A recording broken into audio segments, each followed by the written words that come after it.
Good evening అండి. ఈరోజు current affairs సెషన్‌లో మన ఫస్ట్ టాపిక్ వచ్చేసి 30 సెకండ్ సింబెక్స్ అన్నమాట. ఓకే. 30 సెకండ్ సింబెక్స్ ఏంటి?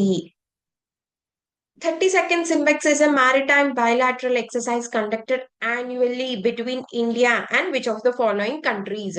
ఏ కంట్రీకి మధ్యలో సింబెక్స్ అనేది యాన్యువల్ గా కండక్ట్ అయ్యే బయలాటరల్ ఎక్సర్సైజ్ అని అడుగుతున్నారు. ఇండోనేషియానా, సింగపూరా, జపానా, ఆస్ట్రేలియానా? ఇది ఏంటి అంటే సింగపూర్ అన్నమాట. సో ఇక్కడ మనం సింబెక్స్ గురించి ఇంకొంచెం చూస్తే ఏంటి అంటే ప్రెసెంట్ గా 30 సెకండ్ ఎడిషన్ జరుగుతుంది. ఎన్నో ఎడిషన్? 30 second edition. ఎవరెవరికి? ఇండియన్ నేవీకి అండ్ సింగపూర్ నేవీకి మధ్యలో జరిగే బైలాటరల్ ఎక్సర్సైజ్ అన్నమాట. ఓకే. ఇది ఎప్పుడు స్టార్ట్ అయింది అంటే 1994 లో ఇది స్టార్ట్ అయింది. దీన్నే మనం ఎక్సర్సైజ్ లయన్ కింగ్ అని పిలిచేవాళ్ళు స్టార్టింగ్ లో. ఏమని? Exercise Lion King. ఇది one of the longest uninterrupted annual అంటే ప్రతి ఇయర్ జరిగే మారిటైమ్ ఎక్సర్సైజ్ అన్నమాట. ప్రతి ఇయర్ జరిగే మారిటైమ్ ఎక్సర్సైజ్ అంటే వాటర్ లో జరిగే ఎక్సర్సైజ్ అన్నమాట. అండ్ ప్రతి ఇయర్ ఆగకుండా జరిగిన దాంట్లో one of the India's longest ఇది మనకి నేవీ బేస్డ్ మీద. అండ్ దీంట్లో ఈ ఇయర్ ఆన్ బిహాఫ్ ఆఫ్ మన ఇండియా నుంచి ఏమేమి వెళ్ళినాయి అంటే INS Delhi, INS Satpura, INS Kiltan, INS Shakti. ఈ 4 పార్టిసిపేట్ చేయడం జరిగింది. ఏమేమి? ఐఎన్ఎస్ ఢిల్లీ, సత్పురా, కిల్టన్ అండ్ శక్తి అన్నమాట. దీంట్లో ఏంటి అంటే ఈ 4 కూడా ఇండిజీనియస్లీ బిల్ట్ వార్షిప్స్ అంటే మన ఇండియాలోనే దీన్ని తయారు చేయడం జరిగిందనమాట. దీంట్లో మోడర్న్ ఎక్విప్మెంట్ అంతా ఫిక్స్ చేసి నవల్ ఆపరేషన్స్ కి యూజ్ చేయడం జరుగుతుంది. ఓకే. ఇది సింబెక్స్ అనేది మనకి మన విషన్ సాగర్ కి హెల్ప్ అవుతుంది. ఎందుకు అంటే బైలాటరల్ మారిటైమ్ ఎక్సర్సైజ్ వల్ల మనం స్ట్రెంగ్తన్ అవుతాం. మన నేవీ అనేది స్ట్రెంగ్తన్ అవుతూ ఉంటది. సో దాని వల్ల మన సాగర్ మిషన్ కి మనకి ఒక స్ట్రెంగ్త్ అనేది వస్తుందన్నమాట. మనం నేవీ బేస్డ్ ఎక్సర్సైజ్ చూసాం సింబెక్స్. రైట్? అట్లనే ఆర్మీతో కూడా అంటే మనకి సింగపూర్ ఆర్మీకి మధ్యలో జరిగేదాన్ని ఏమంటారు అంటే అగ్ని వారియర్ ఎక్సర్సైజ్ అంటారు. దాంతో పాటు మనకి బోల్డ్ కురుక్షేత్ర కూడా ఉంది. మనకి సింగపూర్ కి, ఆర్మీకి. ఇవి 2 కూడా ఏంటి? ఆర్మీ, అగ్ని వారియర్ అండ్ బోల్డ్ కురుక్షేత్ర. అదే మనం ఇందాక చూసిన సింబెక్స్ ఏంటిది? నేవీ. ఓకే. మనం ఇలాంటిది ఆహ్, టీజీపీఎస్సీలో ప్రిలిమ్స్ లో ఇంతకు ముందు ఆల్రెడీ ఇలాంటిదే క్వెషన్ అడుగున్నారు. సో ఇట్లాంటి మిలిటరీ ఎక్సర్సైజ్ ఎక్కడొచ్చినా కూడా ఇప్పుడే కాదు ఫర్దర్ గా కూడా మనం చూద్దాం. ఎందుకంటే ఇట్లాంటి వాటి పైన క్వెషన్స్ అడిగే ఛాన్సెస్ చాలా ఎక్కువ ఉంటాయన్నమాట. ఓకే. సదా తాన్షిక్ అనే ఒక జాయింట్ మిలిటరీ ఎక్సర్సైజ్ ఏ 2 కంట్రీస్ మధ్యలో అని మనకు అడిగారు. ఇది ఎవరెవరికి అంటే ఇండియా అండ్ సౌదీ అరేబియా అన్నమాట. Okay. I hope it's clear. Next topic దీంట్లో ఏంటి మనకి అంటే స్వచ్ఛ సర్వేక్షణ్ 2024 అండ్ 2025 అవార్డ్స్ అన్నమాట. ఓకే. స్వచ్ఛ సర్వేక్షణ్ 2024, 2025 అవార్డ్స్. ఇది ఎన్నో ఎడిషన్ అంటే 9th ఎడిషన్. ఇది ఎవరు హోస్ట్ చేశారు అంటే ministry of housing and urban affairs. Okay. Next దీన్ని ఎవరు ఇచ్చారు అంటే ప్రెసిడెంట్ ఆఫ్ ఇండియా. దీంట్లో మనకి డిఫరెంట్ డిఫరెంట్ కొత్త కేటగిరీస్ అనేది అయితే యాడ్ చేయడం జరిగింది. దాంట్లో మనకి ఆహ్, అలాంటిది ఒక కొత్త కేటగిరీ ఏంటిది అంటే super Swachh league cities. Swachh షెహర్స్ and super Swachh league cities ఇట్లాంటివి మనకి కొత్త కేటగిరీస్ అనేది యాడ్ చేయడం జరిగిందనమాట. అండ్ ఇండోర్ వచ్చేసి ఏంటి అంటే పాస్ట్ 7 ఇయర్స్ నుంచి కూడా మనకి ఇండోర్ అనేది టాప్ పర్ఫార్మర్ గా ఉంది. ఈ ఇయర్ కూడా మనకి ఇండోరే టాప్ పర్ఫార్మర్. ఓకే. నెక్స్ట్ మనకి పాపులేషన్ బేస్ మీద మనకి సిటీ క్లాసిఫికేషన్ అనేది జరిగింది. ఇది ఫస్ట్ టైం అన్నమాట. ఫస్ట్ టైం మనకి సిటీ క్లాసిఫికేషన్ చేసినారు బేస్డ్ అపాన్ పాపులేషన్. అండ్ ఇదేంటి అంటే 5 కేటగిరీస్ చేసినారు. Very small city, medium city, big cities, million plus cities. Million plus city అంటేనే అర్థమవుతుంది. మనకి 10 లాక్ అంటే 1 మిలియన్ కదా! సో 10 లాక్ కన్నా అబవ్ ఉండే పాపులేషన్ సిటీస్ అన్నీ గూడా million plus cities. Big cities అంటే 3-10 లాక్స్ మధ్యలో పాపులేషన్. మీడియం సిటీ అంటే 50,000 నుంచి 3 లాక్స్. స్మాల్ సిటీ అంటే 20,000 నుంచి 50,000. వెరీ స్మాల్ అంటే లెస్ దెన్ 20,000. ఇలా మనకి 5 కేటగరీస్ చేయడం జరిగింది బేస్డ్ అపాన్ పాపులేషన్ అన్నమాట. అలాగనే మనకి కొన్ని ఈ అవార్డ్స్ చూస్తే ఎవరికి ఏం అవార్డ్స్ వచ్చినాయి, ఏ సిటీకి ఏ అవార్డ్ వచ్చింది అని చూస్తే first super Swachh league cities ఈ కేటగిరీ చూద్దాము. సూపర్ స్వచ్ లీగ్ సిటీస్ ఈ కేటగిరీలో మిలియన్ ప్లస్ లో ఇండోర్, సూరత్, నావి ముంబై అండ్ విజయవాడ. విజయవాడ ఎన్నిట్లో ఉంది? 4th పొజిషన్ లో ఉంది. సో ఏపీఎస్సి ఇచ్చే వాళ్ళు ఒక్కసారి దీన్ని గుర్తుపెట్టుకోండి. మిలియన్ ప్లస్ కేటగిరీలో 4th ప్లేస్ లో విజయవాడ ఉందన్నమాట.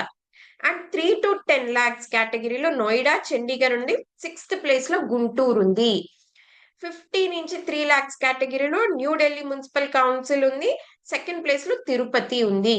ఈ 3 కేటగిరీస్ మాత్రం టాప్ 3 గుర్తు పెట్టుకోండి. ఓకే, ఈ 3 కేటగిరీస్ టాప్ 3 గుర్తు పెట్టుకోండి. నెక్స్ట్ 20 to 50,000 కేటగిరీలో ఫస్ట్ వచ్చేసి విటా, less than 20,000 కేటగిరీలో పంచగని. ఇది సూపర్ స్వచ్ లీగ్ సిటీస్. ఇప్పుడు స్వచ్ షహర్ సిటీ. ఓకే, స్వచ్ షహర్ లో ఏంటి అంటే మనకి మిలియన్ ప్లస్ లో అహ్మదాబాద్ టాప్ వచ్చింది, తర్వాత భూపాల్, తర్వాత లక్నో. మిమ్మల్ని కన్ఫ్యూజ్ చేయడానికి స్వచ్ షహర్ లో టాప్ ఇండోర్ వచ్చింది అంటారు, కాదు, స్వచ్ షహర్ లో టాప్ అహ్మదాబాద్ వచ్చింది. స్వచ్ లీగ్ సిటీస్ లో టాప్ ఇండోర్ వచ్చింది అనమాట. ఓకే, ఫర్దర్ గా మనకి దీని గురించి చూస్తే దీంట్లోనే మనకి కేటగిరీస్ చేసినారనమాట. ఆ కేటగిరీస్ లో చూస్తే ఏంటి అంటే మనకి ఈసారి కుంభమేళా జరిగింది కాబట్టి special initiative for Swachh Mahakumbh waste management కేటగిరీలో మనకి ప్రయాగ్రాజ్ కి అవార్డు ఇచ్చినారనమాట. అట్లనే క్లీనెస్ట్ గంగా టౌన్ కూడా ఏంటిది, ప్రయాగ్రాజ్ అయింది. సఫాయి మిత్ర సురక్ష షహర్ అవార్డ్స్ ఇచ్చినారు, దాంట్లో విశాఖపట్నం, జబల్పూర్, గోరఖ్పూర్ కి వచ్చినాయి అన్నమాట. క్లీనెస్ట్ కంటోన్మెంట్ బోర్డ్ కూడా వచ్చింది, ఇది ఎవరికి, సికింద్రాబాద్ కి వచ్చింది. Promising Swachh Shahar of the state, promising Swachh Shahar of the states లో మొత్తము 35 సిటీస్ అనేవి రిజిస్టర్ చేసుకోబడినాయి. ఎందులో నుంచి 33 స్టేట్స్ అండ్ యూటీస్ నుంచి. ఇది కూడా కొత్త category, promising Swachh Shahar of the state. దీంట్లో కీ స్టేట్స్ ఏం ఉన్నాయి అంటే రాజమండ్రి, పాట్నా, గువాహటి, ఇవన్నీ ఏంటి promising Swachh Shahar of the state అన్నమాట. ఓకే, ఎన్ని వచ్చినాయి? మొత్తం 35 సిటీస్ ఉన్నాయి across 33 states and UT. Further గా మనకి స్వచ్ఛ సర్వేక్షణ్ గురించి తెలుసుకుంటే ఇది ఎప్పుడు వచ్చింది అంటే 2016 లో ఇది స్టార్ట్ చేయడం జరిగింది. ఎవరు స్టార్ట్ చేసినారు? Ministry of housing and urban affairs under Swachh Bharat machine urban. మీకు ఇక్కడ క్లియర్ గా గుర్తుపెట్టుకోండి, Swachh Bharat machine urban, rural రెండు ఉంటాయి, కాకపోతే ఇక్కడ మనకి ఇంపార్టెంట్ ఇది అర్బన్, అండర్ అర్బన్ అన్నమాట. నెక్స్ట్ ఇది యాన్యువల్ ర్యాంకింగ్, మనకి ప్రతి ఇయర్ ఈ ర్యాంకింగ్ అనేది ఇస్తూ ఉంటారు. ఓకే, 73 సిటీస్ తో స్టార్ట్ అయింది ఈ ప్రోగ్రామ్ అనేది. ఇప్పుడు అరౌండ్ 4500 సిటీస్ లోకి ఇది ఎక్స్పాండ్ చేయడం జరిగింది. సిటీస్ ని ఎలా ఎవాల్యుయేట్ చేస్తారు, వాళ్ళు వేస్ట్ ఎట్లా సెగ్రిగేట్ చేస్తున్నారు, దాన్ని ఎలా ప్రాసెస్ చేస్తున్నారు, పబ్లిక్ ప్లేసెస్ లో శానిటేషన్ ఎలా ఉంది, సిటిజన్ ఫీడ్బ్యాక్ ఎలా ఉంది, ఇవన్నీ తీసుకొని సిటీస్ ని క్యాలిక్యులేట్ చేయడం జరుగుతుంది అనమాట. ఇది ఎన్నో ఎడిషన్? 9th edition. మనం ఇందాకే మాట్లాడుకున్నాం 9th ఎడిషన్. ఎప్పటి నుంచి ఎప్పటి వరకు కండక్ట్ చేసినారు? ఏప్రిల్ 2024 నుంచి మార్చ్ 2025 ఈ మధ్యలో దీన్ని కండక్ట్ చేయడం జరిగిందనమాట. తర్వాత దీంట్లోనే మనకి ఇంకా చూసుకుంటే ఏంటి అంటే ఈ ఇయర్ మనకి స్పెషల్ కేటగిరీలో tourist, special focus on tourist పైన స్పెషల్ ఫోకస్ చేసి ఆ ఏరియాస్ లో శానిటేషన్ ఎలా ఉంది అనే దానిపైన ఎక్కువ కాన్సన్ట్రేట్ చేశారనమాట. యాన్యువల్ థీమ్, ఈ ఇయర్ యాన్యువల్ థీమ్ ఏంటి? Reduce, reuse, recycle. ఇది ఈ ఇయర్ యాన్యువల్ థీమ్ అన్నమాట. ఓకేనా, ఇదేంటి మనకి సర్క్యులర్ ఎకానమీ యొక్క principle, right? Reduce, reuse, recycle ఏంటిది? సర్క్యులర్ ఎకానమీ యొక్క ప్రిన్సిపల్. అదే మన ఈ యాన్యువల్ థీమ్ ఇయర్ కి స్వచ్ఛ సర్వేక్షణ్ అవార్డ్స్. ఓకేనా, ఫర్దర్ గా దీంట్లో మనం ఒక క్వశ్చన్ చూద్దాము. దీంట్లో మనం ఇందాకే మాట్లాడుకున్నాం స్వచ్ఛ షహర్ అనే ఒక కొత్త category and super Swachh league cities అనే కేటగిరీ లాగా చేసినారు అని చెప్పేసి, రైట్? స్వచ్ఛ షహర్ లో ఫస్ట్ ఏది వచ్చింది? Ahmedabad. Yes, correct. Swachh league cities లో టాప్ ఎవరు వచ్చినారు? ఇండోర్. కరెక్ట్, ఇది కూడా. Next Indore retain top position for 8th consecutive ఇయరా? ఎస్, పాస్ట్ 7 years నుంచి వచ్చింది. ఈ ఇయర్ కూడా ఇండోరే అన్నమాట. సో ఇది కరెక్ట్ అన్నమాట, ఇందులో అన్ని కరెక్ట్. మనం నెక్స్ట్ టాపిక్ వచ్చేసి ఏంటి అంటే ఆకాష్ ప్రైమ్. మనకి ఈ ఇయర్ మిసైల్స్ అనేది చాలా ఇంపార్టెంట్ అవుతాయి. సో ఎక్కడ ఏ మిసైల్ వచ్చినా కూడా మనం వదిలిపెట్టకూడదు అనమాట. ఇది ఎందుకు న్యూస్ లో ఉంది అంటే రీసెంట్ గా దీన్ని సక్సెస్ఫుల్ గా టెస్ట్ చేయడం జరిగింది. ఎక్కడి నుంచి? హై ఆల్టిట్యూడ్ లదాఖ్ దగ్గర నుంచి. లదాఖ్ లో దీన్ని ఆకాష్ ప్రైమ్ ని ఇన్స్టాల్ చేసి సక్సెస్ఫుల్ గా దీన్ని టెస్ట్ చేయడం జరిగింది అనమాట. ఇది లేటెస్ట్ ఎడిషన్. మీ ప్రైమ్ అనేది లేటెస్ట్ ఎడిషన్. అండ్ ఇది సర్ఫేస్ టు ఎయిర్ మిసైల్ అన్నమాట. ఇది ఎవరు డెవలప్ చేసినారు? డిఆర్డిఓ. ఎవరు ప్రొడ్యూస్ చేసినారు? బెల్. ఎవరు ప్రొడ్యూస్ చేసినారు? Bell and BDL. ఈ రెండు కలిసి ప్రొడ్యూస్ చేసినారు. ఇది 4th వెర్షన్ అన్నమాట. మనకి ఇంతకు ముందు ఆల్రెడీ 3 వెర్షన్స్ అనేది రిలీజ్ అయినాయి. ఆకాష్ మెక్ 1, ఆకాష్ 1S, ఆకాష్ ఎన్జీ. ఇది 3 వెర్షన్స్ ఆల్రెడీ మనకి రిలీజ్ అయినాయి. ఇది 4th వెర్షన్ ఆకాష్ ప్రైమ్ అన్నమాట. ఓకే. దీని ఫీచర్స్ చూస్తే మనం ఏంటి అంటే సర్ఫేస్ టు ఎయిర్ మిసైల్. చూస్తున్నారు కదా, గ్రౌండ్ నుంచి మనకి ఎయిర్ లోకి పంపిస్తున్న మిసైల్ అన్నమాట. సో ఇది సర్ఫేస్ టు ఎయిర్ మిసైల్. ఇది దేనికి అంటే మన మిలిటరీ ఇన్స్టాలేషన్ ని సెక్యూర్ చేసుకునే ఒక మిసైల్ అన్నమాట. దీంట్లో ఇండిజీనియస్ గా రేడియో ఫ్రీక్వెన్సీ పెట్టినారు. అది రేడియో సిగ్నల్స్ ని తీసుకొని ఏదైనా ఎనిమీ టార్గెట్ వస్తుంది అంటే దాన్ని న్యూట్రలైజ్ చేస్తుంది. దీని రేంజ్ ఎంత అంటే 25 to 30 కిలోమీటర్స్ వరకు దీని క్యాపబుల్ ఉంది. అక్కడ వరకు ఇది టార్గెట్ చేయగలదు ఆబ్జెక్ట్స్. ఓకే. ఇది లో టెంపరేచర్ హై ఆల్టిట్యూడ్ లో కూడా మంచి పర్ఫార్మెన్స్ అనేది మనకి ఇస్తుంది అనమాట. ఓకే. ఇప్పుడు ప్రెసెంట్ గా మనం 4500 meters above the sea level మనం దీన్ని డిప్లాయ్ చేయడం జరిగింది. ఓకే. 4500 meters అంత హై ఆల్టిట్యూడ్ లో దీన్ని డిప్లాయ్ చేయడం జరిగింది. ఇక్కడ Ladakh.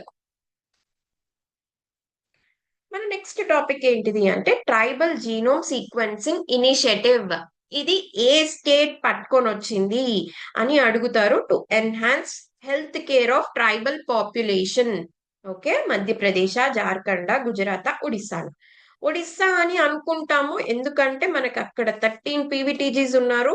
So important maybe Odisha ఏమో అని అనుకుంటారు. కాకపోతే దీని ఆన్సర్ వచ్చేసి గుజరాత్. ఓకే. గుర్తు పెట్టుకోండి, దీని ఆన్సర్ గుజరాత్ అన్నమాట. దీన్ని ఇంకొంచెం చూస్తే ఏంటి అంటే గుజరాత్ ఫస్ట్ ఇండియన్ స్టేట్ ఇట్లాంటి ఒక ఇనిషియేటివ్ ని తీసుకొని రావడం. ట్రైబల్ జీనోమ్ సీక్వెన్సింగ్ ప్రాజెక్ట్ అన్నమాట. దీంట్లో ఏంటి అంటే ట్రైబల్ పాపులేషన్ యొక్క జీన్స్ ని మనము స్టోర్ చేసి దాన్ని రీసెర్చ్ చేస్తాము. సో ఇక్కడ ఎన్ని డిస్ట్రిక్ట్స్ నుంచి తీస్తున్నారు అంటే 17 డిస్ట్రిక్ట్స్ ఆఫ్ గుజరాత్ నుంచి మనకి 2000 ఇండివిజువల్స్ ని జీనోమ్స్ అనేది తీసుకోవడం జరుగుతుంది. దానిపైన మెడిసిన్ అనేది రీసెర్చ్ చేస్తున్నారు అనమాట. ఓకే. ఇది ఎవరు ఇంప్లిమెంట్ చేస్తున్నారు? Gujarat Biotech research centre. ఎందుకు అంటే మనం వింటూ ఉంటాం సికిల్స్ అండ్ ఎనీమియా, థెలస్మియా ఇట్లాంటివి ఏంటి అంటే ట్రైబల్ ఏరియాస్ లో చాలా ఎక్కువ ఉండే ఇన్హెరిటెడ్ డిసార్డర్స్. జీన్స్ వల్ల జరిగే ఇన్హెరిటెడ్ డిసార్డర్స్ అన్నమాట. ఓకే. సో ఇట్లాంటి వాటిని అసలు ఎలా వస్తున్నాయి? ఏ జీన్ మ్యూటేట్ చేస్తే ఇవి రాకుండా ఉంటాయి? అట్లాంటి రిస్క్ మార్కర్స్ ని ఐడెంటిఫై చేయడానికి మనం ఈ ఇనిషియేటివ్ ని తీసుకొని వచ్చినాం అన్నమాట. Okay. I hope it's clear. అన్ని టాపిక్స్ అర్థమైనాయి అనుకుంటున్నాను. ఇఫ్ ఇన్ కేస్ మీకు ఇది నచ్చితే కింద డిస్క్రిప్షన్ లో నేను దీని నోట్స్ అనేది లింక్ చేస్తాను. టెలిగ్రామ్ ఛానల్లో ఉంటుంది. డౌన్లోడ్ చేసుకోవచ్చు. Thank you so much.